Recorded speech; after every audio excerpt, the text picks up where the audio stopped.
Kalau kamu bisa sembuhkan penyakitku, silahkan cium dan nikahi putriku sekarang. Assalamualaikum warahmatullahi wabarakatuh. Jika suatu hari orang yang paling kau cintai tiba-tiba buta oleh penyakit yang tak bisa dijelaskan, dan semua dokter menyerah, apakah kau masih percaya pada keajaiban? Atau, apakah kau justru takut saat keajaiban itu datang dari seseorang yang sama sekali tidak kau kenal? Bahkan dari seseorang yang kau anggap tak pantas? Sebelum kita mulai, kami doakan yang subscribe dan like supaya dilancarkan rezekinya, dilunaskan hutangnya, dan kalian dari kota mana nih? Komen amin di bawah ya. Sore itu, rumah dinas seorang jenderal polisi terasa sunyi, jauh lebih sunyi dari biasanya. Matahari hampir terbenam, menyisakan semburat jingga di sela-sela tirai. Linda berdiri di depan cermin kamarnya, melihat pantulan dirinya sendiri, mata sembab, bahu tegang, dan seragam polwan yang tak terlihat gagah lagi. Ia mengikat rambutnya tanpa semangat, lalu melepaskannya kembali. Mengikat lagi, melepaskan lagi. Seolah ia tidak tahu bagaimana cara menjalani hidup setelah semuanya berubah. Linda. Suara itu pelan, serak, namun sangat ia kenali. Linda bergegas keluar dari kamar. Di ruang tamu, Jenderal Suryo, ayahnya, duduk dengan dua perban tebal yang menutupi seluruh matanya. Tubuhnya masih gagah, bahu lebar, postur tegap, namun wajahnya kini selalu tampak kosong. Pak, Linda di sini. Ia menggenggam tangan ayahnya. Jenderal Suryo tersenyum tipis, mengarah ke suara putrinya. Aku hanya ingin tahu, apakah hari ini seperti kemarin? Apakah masih ada dokter yang mau mencoba? Linda terdiam beberapa detik sebelum menjawab. Tidak ada, Pak. Semua dokter sudah menyerah. Mereka bilang, mereka tidak bisa menemukan penyebabnya. Senyum jenderal memudar. Hening. Dan di balik perban itu, walau tak bisa terlihat, Linda tahu ayahnya menahan rasa sakit yang jauh lebih besar daripada sekadar kebutaan. Aku dulu menghadapi penjahat, peluru, bom, tapi tidak pernah merasa setakut ini, Nak. Suaranya bergetar halus, sesuatu yang jarang Linda dengar dari seorang lelaki setegas dirinya. Linda memeluk ayahnya tanpa suara. Sudah, Pak. Linda ada di sini. Apapun yang terjadi, kita lewati bersama. Namun kata-kata itu terdengar hampa, bahkan bagi dirinya sendiri. 3 jam kemudian, suasana rumah mendadak kembali menjadi hiruk-pikuk. Bukan karena kehadiran dokter atau pejabat, tetapi karena sesuatu yang jauh lebih sederhana, lebih tak terduga. Dari balik pagar, terdengar suara pelan, ragu, hampir seperti bisikan yang tertahan angin sore. Permisi, permisi, saya dengar Bapak Jenderal sakit. Para tetangga menoleh. Beberapa polisi penjaga pintu gerbang ikut melirik. Di depan rumah mewah itu, berdirilah seorang pemuda lusuh yang tampak seperti baru keluar dari tumpukan sampah. Pakaiannya compang-camping. Tangan dan kakinya penuh debu jalanan. Ia membawa karung yang biasanya dipakai pemulung. Dialah Udin. Siapa lagi ini? Salah satu polisi mengerutkan dahi. Udin mendekat, masih menunduk, takut dianggap lancang. Di tangannya ada botol kecil berisi cairan bening, terselip rapi dalam kain lusuh yang diikat seadanya. Saya cuma mau bantu, katanya pelan. Saya punya obat tetes mata herbal dari keluarga saya. Banyak yang pakai, banyak yang sembuh. Saya ikhlas, tidak minta apa-apa. Seseorang di kerumunan tetangga langsung tertawa. Gembel mau sembuhin jenderal. Hahaha, ini rumah orang besar, bukan posko pengobatan abal-abal. Orang lain berseru. Wow, Udin. Emang kamu pikir air rendeman daun bisa sembuhin penyakit yang dokter aja nggak ngerti? Udin tidak membalas. Ia tahu dirinya bukan siapa-siapa. Namun ia tetap mengetuk pintu pagar. 2 kali. 3 kali. Sampai akhirnya seorang polisi membuka pintu dengan malas. Ada apa? Jangan bikin ribut. Saya cuma mau coba ngasih obat ini. Pak, mungkin bisa bantu. Polisi itu memandang botol kecil itu dengan tatapan penuh ejekan. Ini? Kamu serius? Sebelum Udin sempat menjawab, suara berat Jenderal Suryo terdengar dari dalam rumah. Siapa itu? Ada apa ribut di depan? Linda keluar, melihat kerumunan kecil di depan pagar. Ketika matanya menangkap sosok Udin, ia langsung tahu, orang itu tidak mungkin memberi solusi. Tidak mungkin. Namun Udin tetap menatapnya. Mata yang sederhana, jujur, namun penuh harapan. Bu Linda, saya dengar Bapak sakit. Saya cuma mau bantu. Linda menghela napas panjang. Ia lelah. Ia hancur. Ia putus asa. Dan pemuda lusuh di depannya kini justru seperti bayangan keputusasaan itu sendiri. Tolong, pergilah, ucap Linda lembut namun tegas. Bukan kamu yang kami butuhkan. Namun sebelum Udin mundur, Jenderal Suryo muncul di ambang pintu, dipapah oleh salah satu ajudannya. Siapa itu? Tanya jenderal. Pemulung, Pak, jawab salah satu polisi. Ngaku punya obat ajaib buat nyembuhin mata Bapak. Kerumunan tertawa lagi. Ayah Linda mendengus, mengangkat dagunya tinggi. Anak muda, kau pikir penyakit jenderal polisi bisa disembuhkan oleh botol herbal murahanmu itu? Udin menunduk lebih dalam. Saya tidak maksa, Pak. Saya cuma mau bantu. Dan disinilah nasib berubah. Dengan nada kesombongan yang tajam, mungkin sebagai pelarian dari rasa putus asanya sendiri, Jenderal Suryo mengucapkan sebuah janji yang kelak akan mengubah hidup mereka semua. Kalau kamu bisa sembuhkan mataku, katanya sambil tertawa kecil. Aku beri apapun yang kamu mau. Termasuk. Ia menoleh ke arah Linda dengan senyum sinis. Putriku Linda, silakan nikahi kalau kau mau. Kerumunan meledak dalam tawa. Para tetangga bersorak. Bahkan dua polisi ikut tersenyum lebar. Linda terpaku.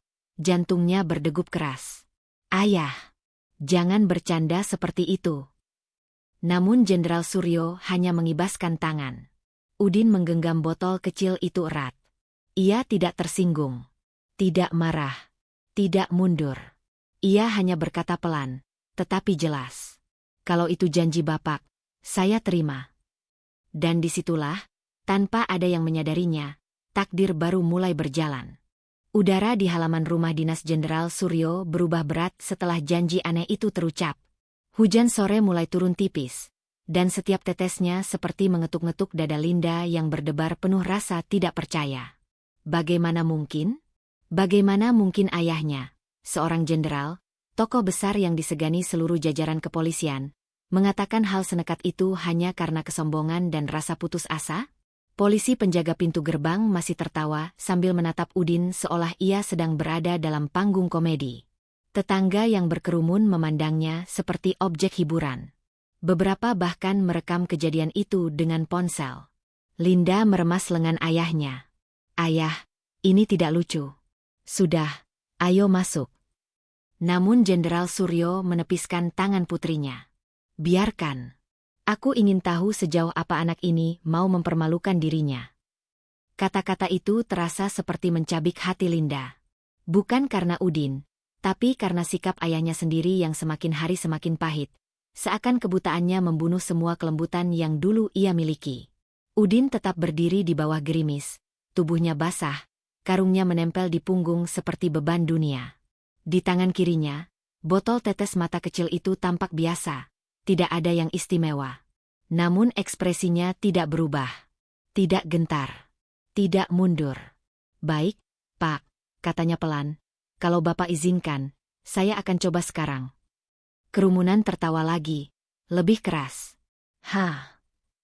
Sekarang? Dengar itu. Gembel sok jadi dokter. Hati-hati, Jenderal. Jangan-jangan nanti tambah buta. Linda sendiri hanya bisa menahan napas panjang. Ia ingin menghentikan semua ini. Ia ingin berteriak agar ayahnya berhenti mempermalukan dirinya sendiri. Tapi Jenderal Suryo sudah mengangguk. Baik, masuk. Buktikan kalau omonganmu tidak sia-sia. Dalam ruang keluarga, suasana berubah drastis. Tawa-tawa di luar tidak lagi terdengar. Yang ada hanyalah ketegangan yang memanjang.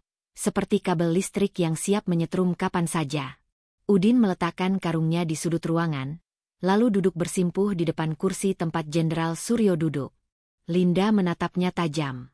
Kalau kau macam-macam, kau berurusan dengan polisi. Udin mengangguk. Saya tahu, Bu. Ia membuka botol kecil itu pelan-pelan, seolah sedang membuka sesuatu yang sangat berharga. Dari dalamnya tercium aroma herbal yang lembut, perpaduan daun hutan, minyak akar, dan rempah yang tidak Linda kenali. Udin memegang wajah Jenderal Suryo dengan hati-hati, takut menyentuh terlalu keras.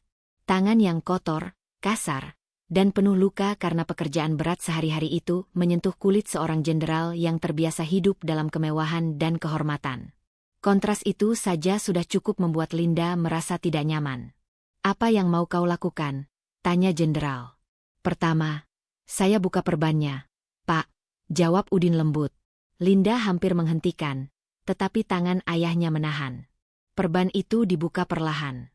Di baliknya, kelopak mata jenderal tampak pucat, merah, dan bengkak. Ada guratan-guratan halus yang menandakan operasi-operasi yang telah gagal. Udin menatap mata itu sebentar, lalu mengangguk kecil. Bukan penyakit yang saya kira, tapi masih mungkin. Maksudmu apa? Kau dokter?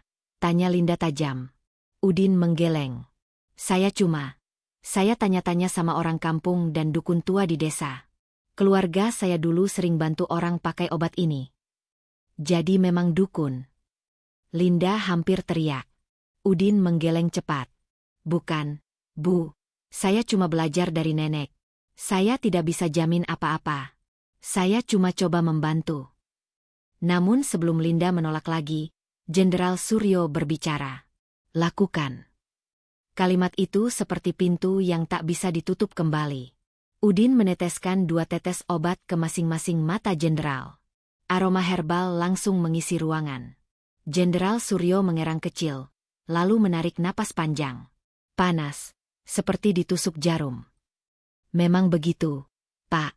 Bentaran saja. Setelah itu, Udin menekan titik-titik tertentu di sekitar pelipis dan alis jenderal. Gerakannya teratur, presisi, seolah ia sudah melakukan ini berkali-kali. Padahal ia hanyalah pemuda miskin yang hidup dari barang bekas. Linda memperhatikan semua itu dengan campuran emosi, curiga, jengkel, takut berharap, dan takut kecewa lagi. 5 menit berlalu. 10 menit. 15 menit. Tidak ada perubahan. Tetangga yang tadinya menunggu di luar mulai gelisah dan berbisik-bisik. Polisi yang berjaga mulai saling melirik, beberapa sudah hampir kembali menertawakan Udin. Linda menarik napas panjang. Saya rasa cukup. Kau sudah. Diam. Suara ayahnya menghentikan kalimatnya. Nada itu tegas, penuh otoritas, seperti jenderal yang dulu. Aku ingin tahu bagaimana ini berakhir. Udin tetap fokus. Ia menekan titik terakhir di bawah mata jenderal, lalu menarik napas panjang. Selesai, Pak. Hening. Sangat hening. Linda menatap ayahnya. Udin menatap lantai. Tetangga menahan napas. Para polisi berdiri kaku. Jenderal Suryo membuka mata perlahan. Pada awalnya, tidak terjadi apa-apa. Namun tiba-tiba pupinya bergerak. Kelopak matanya bergetar. Lalu, ia mengerjap sekali, 2 kali, 3 kali. Tangan jenderal terangkat, meraih udara kosong. Linda, bisiknya. Lampu, nyalakan lampu. Lampu sudah menyala sejak tadi. Sudah, Pak, sudah menyala, jawab Linda pelan, bingung. Jenderal Suryo mengerjap lebih cepat. Napasnya memburu. Tubuhnya bergetar. Linda, suaranya parau. Aku melihat cahaya. Ada cahaya. Linda tersentak. Jantungnya berdegup sekeras-kerasnya. Udin menunduk, kedua tangannya mengepal erat di paha. Ia tidak tersenyum. Ia tidak menuntut apapun. Jenderal Suryo menatap ke depan. Untuk pertama kalinya sejak berbulan-bulan. Dan pelan-pelan, garis-garis wajahnya berubah. Dari datar, menjadi bingung. Dari bingung, menjadi terkejut. Dari terkejut, menjadi tak percaya. Aku bisa lihat. Linda menutup mulutnya, air mata langsung mengalir. Kerumunan di luar rumah terdiam total, seperti waktu berhenti. Polisi yang tadi mengejek Udin menelan ludah keras. Sementara Udin? Ia hanya menatap lantai, seolah takut mengganggu keajaiban yang sedang terjadi. Dan di tengah keheningan itu, Jenderal Suryo berdiri perlahan, memandang putrinya dengan mata yang akhirnya kembali melihat dunia. Ia terisak. Jenderal besar itu akhirnya menangis. Namun air mata itu bukan hanya karena ia bisa melihat lagi, tetapi karena ia ingat janji besar yang ia ucapkan dengan sombong. Janji yang kini tidak bisa ia tarik kembali. Suasana di ruang tengah rumah itu berubah menjadi sesuatu yang tak pernah dibayangkan siapapun. Linda yang sejak tadi berdiri membelakangi jendela, kini benar-benar gemetar. Napasnya tidak teratur. Tangannya menutup mulutnya, seolah otaknya tak bisa mencerna apa yang sedang terjadi di depan mata. Ayahnya, Jenderal Hasan, yang selama berbulan-bulan hidup dalam kegelapan, tiba-tiba membuka kedua matanya dan memandangi sekeliling dengan tatapan kebingungan. Linda, suaranya pecah, bergetar, seolah kata itu tertahan ribuan hari. Linda langsung berlari dan memeluknya. Air matanya tumpah seperti hujan yang tak terbendung. Ayah bisa lihat aku lagi? Tangisnya pecah, mengguncang tubuhnya sendiri. Jenderal Hasan mengangguk, memegang pipi putrinya, meraba setiap lekuk wajahnya yang dulu hanya bisa ia ingat lewat sentuhan. Anakku, aku bisa lihat. Aku benar-benar bisa lihat. Ya Tuhan. Para tetangga yang tadi mencibir kini tidak berkedip. Mereka saling pandang, menelan ludah, tak mampu memahami logika di balik kejadian ini. Bagaimana mungkin seorang pemulung, seorang pemuda lusuh bernama Udin, bisa melakukan sesuatu yang bahkan dokter spesialis sekalipun tak sanggup? Tangis haru berubah menjadi keheningan panjang ketika Jenderal Hasan akhirnya menoleh ke arah Udin. Untuk pertama kalinya, ia melihat wajah pemuda itu. Dan seketika, ekspresinya berubah. Tadi ia meremehkan. Sekarang, ia terlihat seperti seseorang yang baru saja menyadari dosa besar. Udin berdiri kikuk di tengah ruangan, menunduk, memegang botol kecil obat herbalnya di tangan kanan. Baju lusuhnya tampak kontras sekali dengan interior rumah mewah itu. Dari tadi ia hanya diam, tidak berani ikut merayakan momen yang seharusnya bisa menjadi kebanggaannya. Kamu, suara Jenderal Hasan parau. Semua mata mengarah pada Udin. Lintang ini tiba-tiba menjadi saksi dari sesuatu yang jauh lebih besar daripada sekadar penyakit sembuh. Ada janji yang menggantung di udara. Janji yang sebelumnya hanya dianggap sebagai hinaan, ejekan, sesuatu untuk merendahkan harga diri seorang pemuda miskin. Jenderal Hasan perlahan berdiri. Kakinya masih goyah, tapi matanya kini tajam. Bukan marah, tapi menahan malu. Tadi, katanya, suaranya perlahan naik, aku berkata sesuatu. Linda menatap ayahnya, mencoba memahami apa yang ia maksud. Sebagian tetangga langsung bisik-bisik. Mereka ingat. Janji itu, kata-kata yang sombong, arogan, dan tidak pantas, baru saja dilemparkan beberapa menit sebelum keajaiban terjadi. Kalau kamu bisa sembuhkan mataku, aku beri apapun yang kamu mau. Bahkan putriku Linda siap kamu nikahi saat itu juga. Ucapan itu kembali terngiang di antara dinding rumah. Suara tawa tetangga yang tadi mengejek kini terasa begitu menyakitkan untuk diingat. Linda menatap Udin. Jantungnya berdetak cepat. Ia tak menyangka ayahnya bisa mengucapkan kalimat sekasar itu. Ia tak menyangka dirinya bisa dijadikan taruhan harga diri seorang pemuda yang bahkan tidak dikenalnya. Tapi Udin justru memejamkan mata sebentar, lalu berkata pelan. Pak, saya tidak datang untuk menuntut apa-apa. Saya cuma ingin bantu. Itu saja. Kalimat sederhana itu menusuk hati banyak orang. Terlalu jujur. Terlalu tulus. Terlalu jauh dari kesombongan manusia pada umumnya. Justru karena itulah, suasana berubah. Jenderal Hasan menatapnya lama. Udin, apa yang kamu lakukan hari ini, bukan hal kecil. Kamu menyembuhkan aku ketika dunia medis menyerah. Kamu mengembalikan penglihatanku. Kamu mengembalikan hidupku. Udin hanya menelan ludah. Ia tidak tahu harus melakukan apa. Lalu, Jenderal Hasan menunduk. Seorang jenderal. Salah satu orang paling berpengaruh di kepolisian. Berseragam kehormatan. Dengan pangkat tinggi. Bersujud. di hadapan seorang pemuda pemulung. Maafkan aku. Napas Linda tertahan. Para tetangga hampir tidak percaya apa yang mereka lihat. Udin mundur satu langkah. Panik. Pak, jangan begitu. Jangan, saya cuma... Tidak, Jenderal Hasan memotong. Aku harus meminta maaf. Aku menghina orang yang lebih mulia daripada diriku sendiri. Tangannya gemetar saat memegang kedua tangan Udin. Dan soal janjiku tadi, aku bukan tipe orang yang menarik kata-kata sendiri. Tiba-tiba ruangan kembali sunyi. Linda yang mendengar, langsung pucat. Ayah, itu tadi ayah ucapkan karena marah. Karena tersinggung. Ayah tidak serius. Tapi Jenderal Hasan menatapnya dalam-dalam. Linda, aku tidak bisa mundur dari janji seorang prajurit. Berarti ayah ingin aku menikah dengan dia? Linda hampir berbisik. Suaranya pecah. Semua mata kini mengarah pada Udin. Pemuda itu tampak gugup. Wajahnya merah. Keringat dingin mengalir di pelipisnya. Ia terlihat lebih bingung daripada siapapun.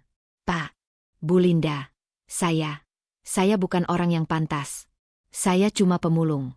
Saya cuma... Jenderal Hasan mengangkat tangan, menghentikan kata-kata itu.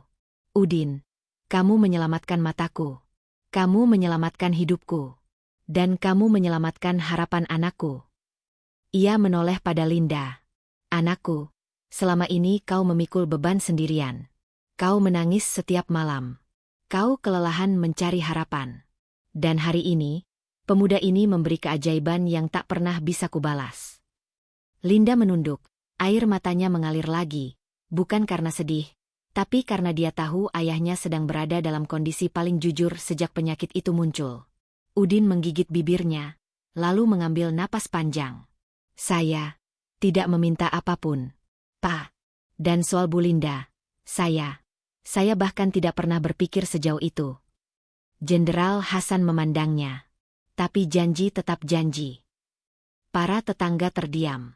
Tidak ada suara, bahkan napas pun terdengar. Lalu, Udin, suara Jenderal Hasan mantap, apapun jalan hidupmu, aku akan memenuhi kata-kataku. Udin terdiam. Linda menatap Udin, dan untuk pertama kalinya, ada sesuatu di matanya. Bukan penolakan. Bukan marah. Bukan jijik seperti yang dunia sering tunjukkan kepada orang miskin. Tapi kebingungan, ketertarikan, dan secercah harapan. Di luar rumah, gerimis mulai turun. Pelan-pelan, seakan langit ikut menyaksikan takdir yang berubah bentuk. Linda mengambil napas panjang, lalu berkata pelan, hampir berbisik. Kalau memang takdir berkata begitu, kita lihat kemana kisah ini membawa kita. Udin menatapnya. Wajahnya dipenuhi perasaan yang sulit didefinisikan. Dan di belakang mereka, Jenderal Hasan tersenyum tipis. Karena ia tahu, keajaiban hari itu baru permulaan.